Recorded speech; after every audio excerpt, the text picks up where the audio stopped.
Hello दोस्तों, मैं हूं सचिन गुप्ता और आज दोस्तों मैं आपको लेक्चर 2 में स्वागत करता हूं। क्लास 10th के नंबर सिस्टम का दोस्तों लेक्चर नंबर 2 है।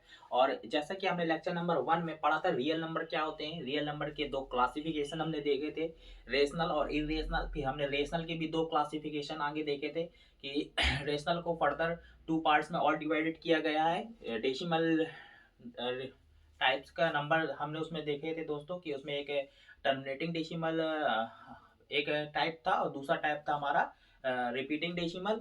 और दोस्तों मैंने उसके कई सारे एग्जाम्पल भी बताए थे। जो भी बच्चे अगर देखना चाहते हैं तो वीडियो दोस्तों रिकॉर्डेड वीडियो है, चूंकि ये तो आप जाकर पिछले वीडियो में देख सकते हो। मैं उसका लिंक इस वीडियो के डिस्क्रिप्शन बॉक्स में दे दूंगा दोस्तों।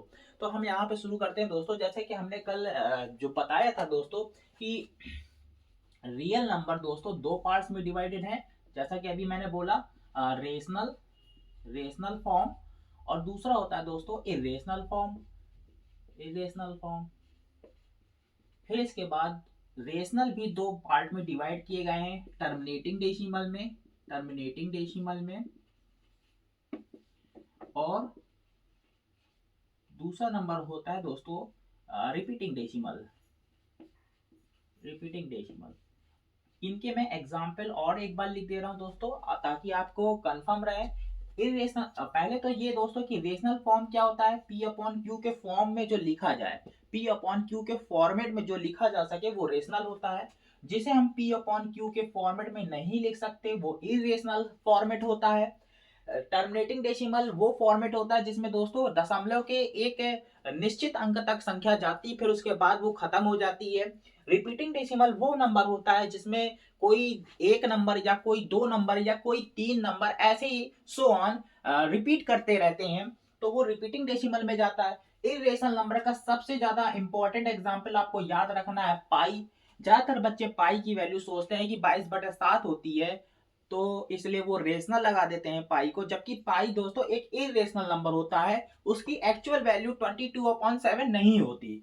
तो इसलिए दोस्तों जो पाई की जो भी वैल्यू है वो इरेशनल फॉर्म में होती है, इस इरेशनल फॉर्मेट में होती है, इसलिए हम पाई को इरेशनल नंबर मानते हैं। ज्यादातर एग्जाम में क्लास 10th में यूपी बोर्ड हो चाहे सीबीएसई बोर्ड हो चाहे कोई भी स्टेट बोर्ड हो, मोस्टली ये क्वेश्चन जरूर पूछा जाएगा आपके 10th एग्जाम में कि पाई कैसा नंबर है, रेशनल की इरेशनल। तो पाई दोस्तों कैसा है, इरेशनल नंबर, याद रखिएगा। इसके बाद √2, √3, √5, √7 and 1.010110111 and so on and 7.5857593 dot dot dot. आप देख रहे होगे दोस्तों मैंने यहाँ पे कुछ डिफरेंट डिफरेंट टाइप के नंबर लिखे हुए हैं जो कि इरेशनल नंबर है। इरेशनल नंबर के एग्जाम्पल है टर्मिनेटिंग डेसिमल और रिपीटिंग डेसिमल के एग्जाम्पल आप ले लीजिए 1.75, 2.395, 1.75 माइनस माइनस 7.9। इस तरह के एग्जाम्पल जो हैं वो आपके आते हैं दोस्तों टर्मिनेटिंग डेसिमल में। और रिपीटिंग डेसिमल में एग्जाम्पल आते हैं दोस्तों 1.3 बार, जिसका मतलब होता है 1.3333 डॉट डॉट डॉट, 1.59 बार जिसका मतलब होता है 1.595959 डॉट डॉट डॉट। इस तरह से दोस्तों हम जो है हमने यहाँ पर पूरा क्लासिफिकेशन किया है कि रियल नंबर के पार्ट कितने, रेशनल इरेशनल। रेशनल के पार्ट क्या, टर्मिनेटिंग रिपीटिंग। टर्मिनेटिंग के पार्ट क्या होते हैं दोस्तों, देखिएगा ज्यादातर अभी तक आपने जितने भी नंबर पढ़े हैं दोस्तों वो टर्मिनेटिंग डेसिमल में पढ़े हुए हैं। आपने आप सुना होगा दोस्तों कि नेचुरल नंबर का सेट सुना होगा या फिर नेचुरल नंबर सुने होंगे कि नेचुरल नंबर क्या होते हैं। फिर इसके बाद आपने होल नंबर भी पढ़ा होगा, इवन नंबर दोस्तों पढ़ा होगा आपने, ऑड नंबर भी रीड किया होगा। फिर इसके बाद दोस्तों प्राइम नंबर और फिर कंपोजिट नंबर। इस तरह से दोस्तों आपने कई सारे नंबर डिफरेंट डिफरेंट टाइप के पढ़े हुए हैं। मैं आपको दोस्तों अगर आप जानते हो तो बहुत अच्छी बात है, और नहीं जानते तो मैं आपको 2 सेकंड के अंदर यहाँ पे बता देता हूँ कि नेचुरल नंबर दोस्तों 1 2 3 1 से स्टार्ट होने वाले जो आप पे काउंटिंग नंबर है वो नेचुरल नंबर के अंदर आते हैं। और दोस्तों नेचुरल नंबर के साथ में अगर आप जीरो को भी शामिल कर लो, क्या कर लो, जीरो को भी शामिल कर लो, तो दोस्तों वो जो सेट बनेगा वो होल नंबर का सेट बनेगा। मतलब दोस्तों सबसे छोटा होल नंबर आपका 0 होता है। इसके बाद इवन नंबर तो सब बच्चे जानते हैं, 2 4 6 डॉट डॉट डॉट।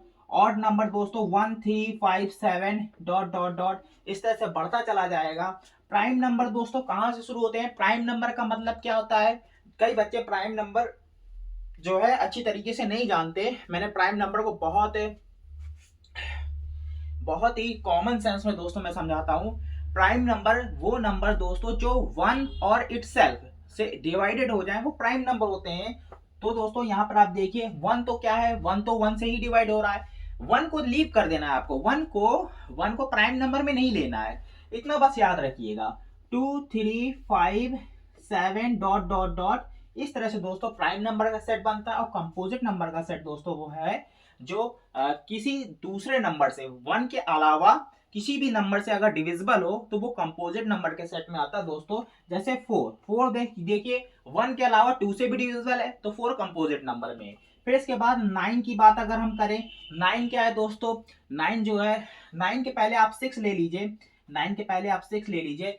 सिक्स क्या है दोस्तों? वन के अलावा टू और थ्री से भी डिविजिबल है तो सिक्स आपका कंपोजिट नंबर में चला जाएगा। इसी तरह से दोस्तों नाइन, फिर 12 एंड सो ऑन। इस तरह के जो नंबर है आपके वो कंपोजिट नंबर की कैटेगरी के अंदर रखे हैं। अब दोस्तों एक स्पेशल बात सुनिएगा, आपसे अगर पूछ लिया जाए कि ये सारे नंबर जो natural number, whole number, even number, odd number, prime number, composite number हैं, ये सारे नंबर किस कैटेगरी में रखना पसंद करोगे? तो पहली चीज आप रेशनल और इरेशनल चूज कीजिए। रेशनल के अकॉर्डिंग इनको पी अपॉन क्यू के फॉर्मेट में लिख पाए तो रेशनल, और नहीं लिख पाए तो इरेशनल। आप बताइए ये सारे नंबर क्या हम पी अपॉन क्यू के फॉर्मेट में नहीं लिख सकते? लिख सकते हैं बच्चों।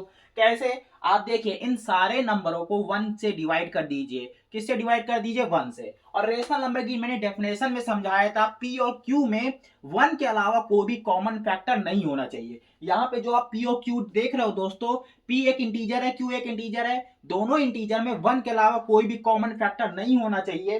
तो जब बच्चों आप इन सब नंबर को वन से डिवाइड कर दोगे तो ये सारे नंबर जो है पी अपॉन क्यू के फॉर्म में रिप्रेजेंट हो जाएंगे। तो इसलिए ये सारे नंबर रेशनल नंबर की कैटेगरी के अंदर आ गए। तो दोस्तों अब अगर आपसे बोला जाए कि रेशनल के अंदर आप किस में चूज करोगे इसको, तो रेशनल के नंबर दोस्तों आप इसे टर्मिनेटिंग डेसिमल में चूज करिएगा। क्योंकि आप जानते हो दोस्तों कि ये कोई भी नंबर ले लिया जाए उस नंबर के बाद में आप पॉइंट जीरो जरूर लिख सकते हो, पॉइंट जीरो जरूर लिख सकते हो। तो दशमलव के बाद दोस्तों आपका क्या है, दशमलव के बाद में जो आने वाले नंबर्स हैं वो फिक्स हैं कि जीरो ही आएगा दोस्तों। तो जीरो ही अगर आ रहा है और कोई दूसरा नंबर नहीं आ रहा तो वो आपका क्या होगा दोस्तों? वो टर्मिनेटिंग डेसिमल में आ जाता है। तो ये सारे नंबर दोस्तों टर्मिनेटिंग डेसिमल में लिखे जाएंगे। मैंने और एक चीज और बच्चों, अगर आप कहो कि सर हम इसको 2.0000 लिख दें तो उसके अकॉर्डिंग ये रिपीटिंग डेसिमल नहीं है। नहीं बेटा, ये रिपीटिंग डेसिमल नहीं है, बिल्कुल नहीं है। कैसे?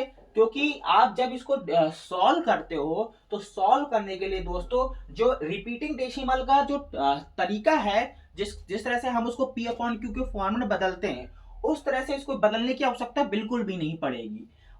तो टर्मिनेटिंग डेसिमल में क्या है दोस्तों? टर्मिनेटिंग डेसिमल में केवल इतना है कि जितने भी दशमलव के अंक तक जीरो होते हैं या संख्या होती है तो आप क्या करते हो, उतने 10 की पावर से आप डिवाइड कर देते हो। जैसे कि अगर आपका 2.5 लिखा है तो दशमलव के एक अंक तक ये नंबर है दोस्तों, तो आप इसको किससे डिवाइड करोगे?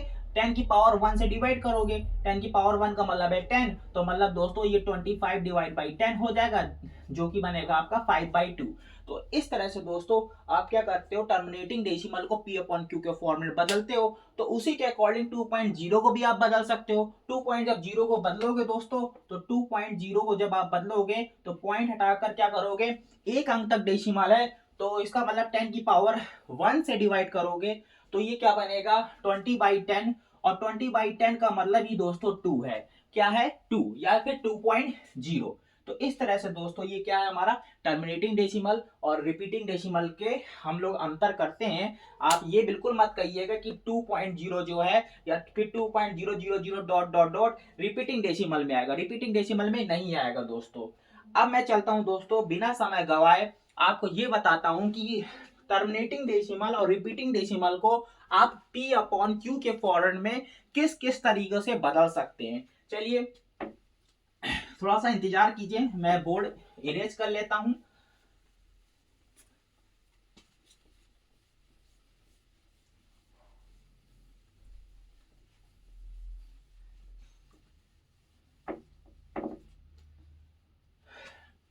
तो दोस्तों यहाँ पर आप देखिए, पहले तो हम कुछ रेशनल नंबर दोस्तों लेंगे, मतलब कुछ टर्मिनेटिंग डेसिमल के एग्जांपल लेंगे। टर्मिनेटिंग डेसिमल को दोस्तों हम रिप्रेजेंट करना चाहेंगे, किसमें रिप्रेजेंट करेंगे, कन्वर्ट करेंगे रेशनल फॉर्म में। किसमें दोस्तों, रेशनल फॉर्म में।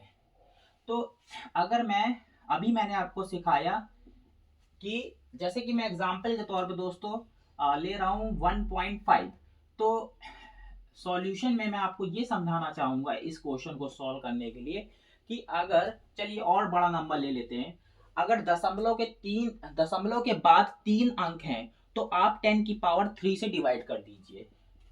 क्या किससे डिवाइड कीजिए दोस्तों, पॉइंट हटा दीजिए और 10 की पावर 3 से डिवाइड कीजिए।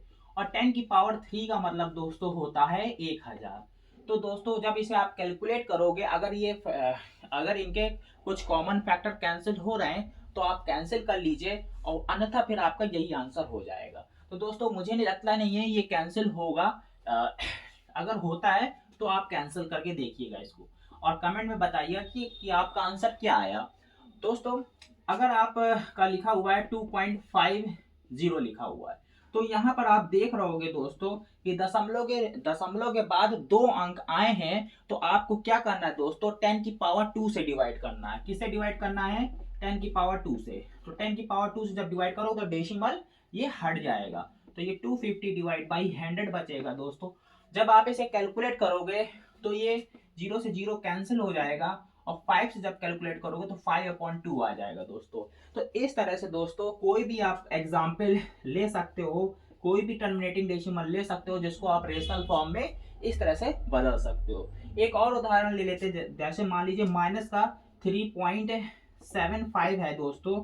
अगर हम इसको टर्मिनेटिंग डेसिमल से रेशनल फॉर्म में अगर बदलें तो दशमलव के 2 अंक बाद दोस्तों, फिर से आप देख रहे होगे दशमलव के 2 अंक बाद डेसिमल आ रहा है, तो हम क्या करेंगे, 10 की पावर 2 से डिवाइड करेंगे और 10 डेसिमल को हटा देंगे, तो 375 माइनस का डिवाइड बाई 100 बचेगा। जब आप इसे कैलकुलेट करोगे तो ये कुछ आपका बनेगा दोस्तों टाइप का -15/4। तो दोस्तों आप बताइएगा सॉल्व करके इनका आंसर क्या आया है आपका। अब मैं चलता हूं दोस्तों, टर्मिनेटिंग डेसिमल की जगह हम ले रहे हैं दोस्तों रिपीटिंग डेसिमल के नंबर, जो रेशनल फॉर्म में हम कैसे बदल सकते हैं। तो रेशनल फॉर्म में कैसे बदलते हैं, एग्जाम्पल ले रहे हैं रिपीटिंग डेसिमल। अब रिपीटिंग डेसिमल को हम रेशनल फॉर्म में बदलेंगे दोस्तों। मैं उम्मीद करता हूं दोस्तों कि आपको समझ में आ रहा होगा। और एक चीज और, अगर आपको कहीं पर भी कंफ्यूजन होता है दोस्तों तो कमेंट जरूर कीजिए। आप तो एक तो घबराते बहुत ज्यादा हैं, कमेंट करने में ऐसे डरते हैं कि जैसे कुछ बदल जाएगा। आप बेफिक्र होकर दोस्तों कमेंट कीजिए। कोई भी अगर क्वेश्चन समझ में नहीं आता है, सॉल्यूशन नहीं किसी का पता है, बेफिक्र होकर आप कमेंट कीजिए कि सर मुझे ये वाला क्वेश्चन बताइए, मैं आपका हर क्वेश्चन का जवाब दूंगा यहाँ पर। तो दोस्तों रिपीटिंग डेसिमल से हम रेशनल नंबर में बनाते हैं नंबर को। एग्जाम्पल लेते हैं दोस्तों, सबसे छोटा सा एग्जाम्पल 1.3 बार। 1.3 बार इस तरह से क्वेश्चन एग्जाम में आता है। 3 बार का मतलब दोस्तों ये होता है, ये जो ऊपर लाइन खींची हुई है इसको हम लोग बार पढ़ते हैं दोस्तों। बार का मतलब है बारंबार या फिर फ्रीक्वेंसी, मतलब कहने का दोस्तों 3 जो है कई बार आ रहा है, इसलिए हमने दोस्तों इसके ऊपर क्या किया है, बार लगा के रखा है। तो दोस्तों ये नंबर आपको दिया है, और क्वेश्चन आपका पेपर में जो भी क्वेश्चन ज्यादातर पूछे जाते हैं वो ये पूछे जाते हैं कि किसी रिपीटिंग डेसिमल को रेशनल फॉर्म में कैसे बदला जाता है। टर्मिनेटिंग डेसिमल को रेशनल फॉर्म में बदलने को नहीं आता एग्जाम में, आता है रिपीटिंग डेसिमल को रेशनल फॉर्म में बदलने से। चलिए देखिए कैसे बदलते हैं इसको। सबसे पहले आपको मानना है दिए गए नंबर को किसी वेरिएबल के इक्वल ले लेना है। वो वेरिएबल आप x मानिए, y मानिए, z मानिए, आपकी अपनी चॉइस होगी दोस्तों। तो x को आपने 1.3 बार के इक्वल माना। इसके बाद आप क्या करोगे कि इसको चूंकि इस तरह से लिख सकते हो आप, तो 1.3333 डॉट डॉट डॉट इसे इक्वेशन 1 मान लीजिए। अब जरा रूल समझिए, मैं रूल क्या समझा रहा हूं दोस्तों। जब कभी भी आपको रिपीटिंग डेसिमल के नंबर को रेशनल फॉर्म में बदलना हो, दो तरीके होते हैं। पहला तरीका जो मैं है यहाँ पे बताने जा रहा हूं, पहला तरीका ये है दोस्तों कि जो भी नंबर रिपीट कर रहा है, जितने भी नंबर यहाँ पर रिपीट कर रहे हैं, आपको उनको डेसिमल फॉर्म से फ्री कराना होता है। अगर एक बार आपने उसको डेसिमल फॉर्म से फ्री करा दिया, तो जो ऊपर वाला, जस्ट ऊपर वाला जो इसका इक्वेशन है दोस्तों, उसको आपको सब्सट्रैक्ट करना है और सब्सट्रैक्ट करके आपको सॉल्यूशन निकालना है कि आपका x की वैल्यू क्या आ रही है। तो दोस्तों अगर मैं देखूं इसमें, तो यहाँ पर केवल 3 जो है रिपीट कर रहा है बार बार। तो अगर मैं इसमें 10 का दोनों तरफ दोस्तों अगर मल्टीप्लाई करा दूं इक्वेशन 1 में, तो ये जो 3 जो है डेसिमल से एक बार फ्री हो जाएगा, और ये डेसिमल जो दोस्तों ये इसके पीछे पहुंच जाएगा 13.3333 डॉट डॉट डॉट ऐसा कुछ बन जाएगा। इसे इक्वेशन नंबर 2 मान लेते हैं। फिर इक्वेशन नंबर 2 में दोस्तों जब हम इक्वेशन नंबर 1 को सब्सट्रैक्ट करते हैं, तो जब सब्सट्रैक्ट करोगे तो 10x में x जाएगा।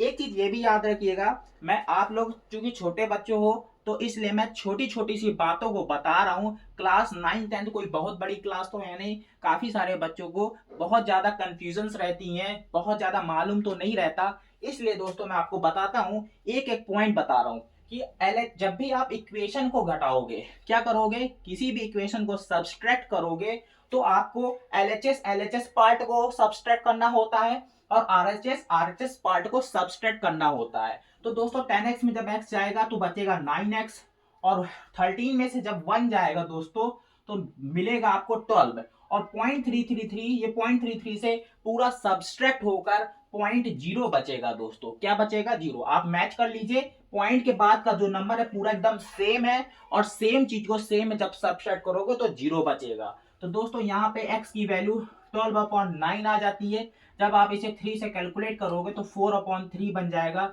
ये दोस्तों आपका P/Q के फॉर्मेट में बदल गया, जो कि रेशनल फॉर्म है दोस्तों। क्या है?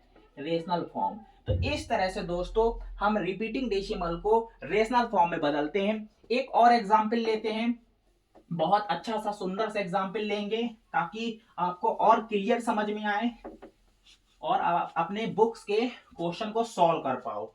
ठीक है दोस्तों, तो हम लेते हैं 1.753535 सो ऑन।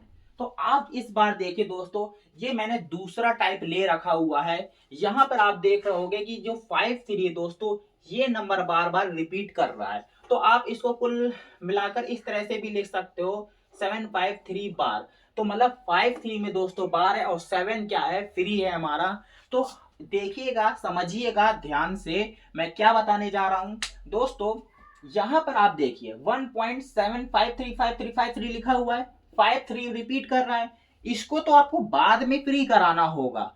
सबसे पहले आपको 7 को क्या करना है, यहाँ पे जो 7 दोस्तों दिख रहा है, इस 7 को डेसिमल से फ्री कराना है। तो सबसे पहला हमारा रूल जो है, हम किसी भी दिए गए नंबर को x के इक्वल में लेट करेंगे, 1.75535353 सो ऑन। तो दोस्तों सबसे पहले आप इस 7 को फ्री कराइए। इसके लिए आपको क्या करना होगा, 10 का दोनों तरफ मल्टीप्लाई कराना होगा। तो जब आप मल्टीप्लाई कराओगे तो ये 17.535353 कुछ ऐसा बन जाएगा। इसे इक्वेशन 1, इसे इक्वेशन 2। फिर इसके बाद दोस्तों जब जो नंबर रिपीट नहीं कर रहा, पहले उसको फ्री करा लिया हमने। अब क्या करेंगे दोस्तों, अब जो नंबर रिपीट कर रहे हैं उसको फ्री कराएंगे। तो यहाँ पे दोस्तों 53 दो नंबर रिपीट कर रहे हैं, तो इस इक्वेशन में दोस्तों हम 10 की पावर 2 का मल्टीप्लाई करते हैं, मतलब 100 का मल्टीप्लाई करते हैं। तो 100 का जब आप 10x में मल्टीप्लाई करोगे दोस्तों, तो ये बनेगा 1000x। और दोस्तों ये जो डेसिमल है आपका 53 एक बार डेसिमल से फ्री हो जाएगा, तो ये 1753.53 एंड 53 सो ऑन ऐसा बन जाएगा। ये इक्वेशन नंबर 3 होगा दोस्तों। जब आप इसको इसमें सब्सट्रैक्ट करते हो इक्वेशन नंबर 3 में, इक्वेशन नंबर 2 को सब्सट्रैक्ट करोगे दोस्तों, तो 1000 में जब 1000 में जब 10x जाएगा तो दोस्तों ये बनेगा आपका 990x। और इसको जब इसमें सब्सट्रैक्ट करोगे, एक चीज याद रखिएगा दोस्तों, ये जो डेसिमल के पहले वाला नंबर होता है, जब पीछे वाला नंबर सेम हो तो ये दोनों तो घटकर जीरो आ जाएगा। आप सीधे डायरेक्ट इसको इसमें सब्सट्रैक्ट किया करिए तो आपका आंसर गलत नहीं आएगा। जब आप 53 में 17 सब्सट्रैक्ट करोगे तो दोस्तों ये बनेगा 6,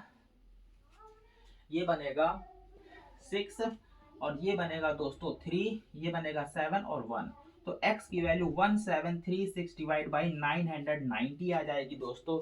ये 990 डिवाइड में पहुंच गया। अब आप इसे कैलकुलेट करना चाहते हो, अगर ये 3 से डिविजिबल है तो आप इसे कैलकुलेट भी कर सकते हो। तो दोस्तों ये 3 से डिविजिबल अगर हो, दिख तो रहा नहीं है, क्योंकि अगर आप ऊपर वाले नंबर्स को ऐड करते हो तो 7 + 1 8, और वो 9 और 8 मिलकर 17 होता है, और 17 दोस्तों 3 से डिविजिबल नहीं है। तो जिससे भी अगर ये डिविजिबल है और कट सकता है तो दोस्तों आप इसे मतलब कहने का आप सिंपलेस्ट फॉर्म में इसको बदल सकते हो, तो वही आपका दोस्तों आंसर होगा। तो इस तरह से दोस्तों ये P/Q के फॉर्मेट में बदल जाता है और ये आपका रेशनल फॉर्म बन जाता है। तो दोस्तों आज के लिए इतना ही, हम मिलते हैं नेक्स्ट लेक्चर में, और वीडियो देखने के लिए धन्यवाद।